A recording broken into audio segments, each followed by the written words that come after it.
Hey guys! Welcome ulit sa ating panibagong video. Ngayon ay gagawa kami ng chocolate mousse. Ito ay recipe na nakita lang namin sa YouTube.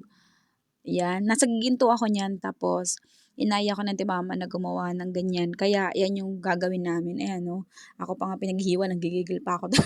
May pakagitlawi pa. Tapos, ayan, hinati-hati lang yung fudgy bar yan. Bali, ang ingredients nito ay fudgy bar para sa pinaka-base ng ating chocolate mousse. Tapos, ang second layer naman ay ginamitan ng evaporada, ng condensed milk, tapos ng chocolate na condensed ang flavor. Condensed pero chocolate ang flavor, baliktad pala.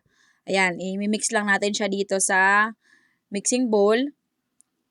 Bale, yan, i-freezer namin para tumigas talaga. Tapos, kahit papano may magkabuo-buo tapos hindi mahirap haluin dahil wala kaming hand mixer or mixer na ginamit dyan.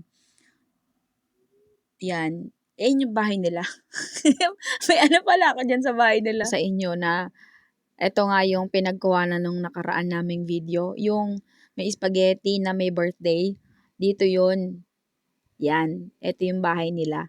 Nagpupunta kami dito kay Auntie Mama. Kapatid siya ng mama namin na taga-Giginto. Pero kasi ang naging etong ginagawa namin ngayon, wala namang may okasyon pero gusto lang namin bumili.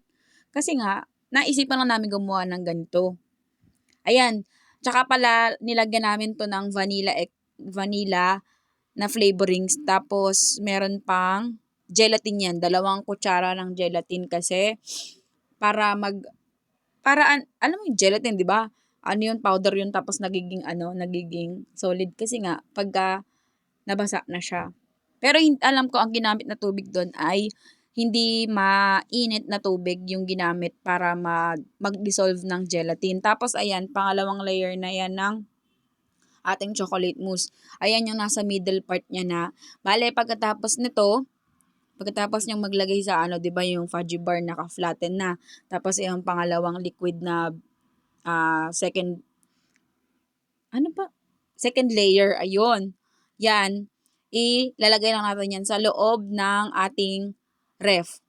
Tapos patidigasin lang. Ito naman yung ang pinakataas na part o pinaka-final layer. Ayun na pala ang term nun.